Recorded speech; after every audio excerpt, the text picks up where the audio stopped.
राहुल जी की यात्रा एक, मैं समझती हूँ कि ऐसा ऐतिहासिक कदम है जो शायद पहले कभी नहीं हुआ। ना आपको याद होगा, ना हमें, ना हमने इतिहास में पढ़ा। कन्याकुमारी से चलकर 4000 किलोमीटर तय कर लिया है। श्रीनगर पहुँचेंगे 30 तारीख को, हम वहाँ राहुल जी झंडा फहराएंगे कांग्रेस ऑफिस में। लेकिन ये यात्रा केवल ऐसे नहीं है कि पैदल चलकर कोई एक इंसान चल पड़ा। ये तपस्या है एक देश के प्रति, लोगों के प्रति, और जो हमारे देश की आत्मा है उसके प्रति। हमारे देश की आत्मा ऐसी है जिसने हजारों साल से सभी लोगों को अपने आंचल में समेट कर रखा है। इसको हमें बचाना है। आज के दिन, इस युग में आप देख रहे हैं कि सोच बहुत संकीर्ण होती चली जा रही है। कहीं ना कहीं भाई भाई को किसी ना किसी नाम से, धर्म के नाम से, जाति के नाम से कुछ डिफरेंसेस पैदा किए जाते हैं और वो नफरत का रूप लेते हैं। हमारा देश, हमारे देश की संस्कृति इस बात को स्वीकार नहीं करती, और राहुल जी यही एक शांति का, प्रेम का संदेश लेकर चले हैं। आपने देखा लाखों करोड़ों लोग उनके साथ जुड़ते चले गए। आज के दिन जो देश में ज़रूरत है, ज़रूरत क्या है? हमारे नौजवानों को रोज़गार की ज़रूरत है।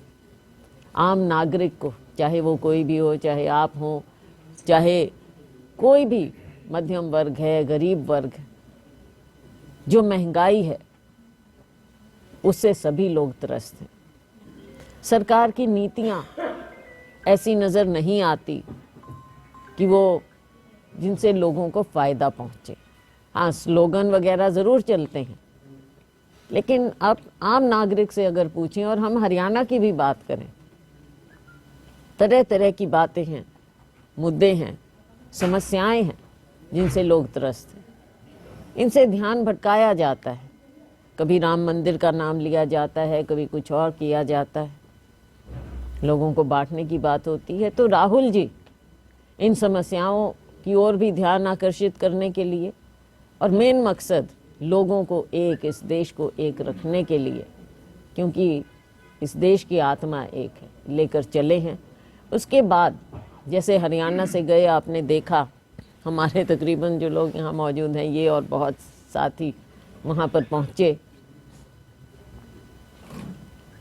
पूरे हरियाणा से, कोने कोने से लोग राहुल जी के साथ जुड़े इस यात्रा में, और वो जो संदेश छोड़कर गए हैं, उस संदेश को अब हम सब का दायित्व बनता है कि हम घर घर तक, जन जन तक लेकर जाएं। और उसी का ये दूसरा चरण है जो हम हाथ से हाथ जोड़ो अभियान चलाएंगे, और घर घर तक राहुल जी का संदेश और ये भाईचारे का संदेश, और इस सरकार की जो गलत नीतियां हैं उनसे लोगों को हम अवगत कराएंगे। ये इसका दूसरा चरण है।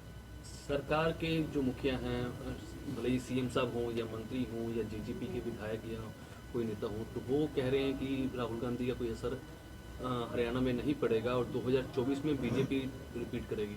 देखो, वो जैसा मैंने कहा, बहुत संकीर्ण सोच से इस यात्रा को देख रहे हैं।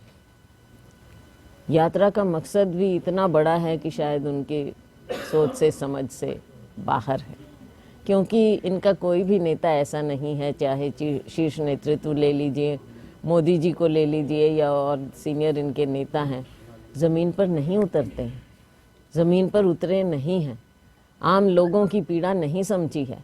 राहुल जी एक एक जन से उनकी बात करते हैं, बच्चों से पूछते हैं, जवानों से पूछते हैं, नौजवान से, लड़कियों से, महिलाओं से, अलग अलग ग्रुप हैं, हमारे किसान हैं, हमारा गरीब मजदूर है, सबसे वो बात करते हैं, उनकी पीड़ा समझते हैं। और जब तक आप ज़मीन पर उतर कर लोगों की पीड़ा नहीं समझेंगे, आप उनका हल नहीं निकाल सकते। यही कारण है कि भारतीय जनता पार्टी के जो नेता हैं, जो लोगों के बीच में ना तो जाते हैं और ना उनसे कोई उनका सरोकार है, इसलिए वो एक संकीर्ण रूप से ही, दृष्टि से ही इस यात्रा को देख पाते हैं। हमसे जुड़े रहने के लिए हमारे YouTube चैनल को सब्सक्राइब करें और नई वीडियो की नोटिफिकेशन के लिए बेल आइकॉन को दबाएं। अगर आप ये वीडियो Facebook पर देख रहे हैं तो लाइक जरूर करें और ज्यादा से ज्यादा शेयर करें। धन्यवाद।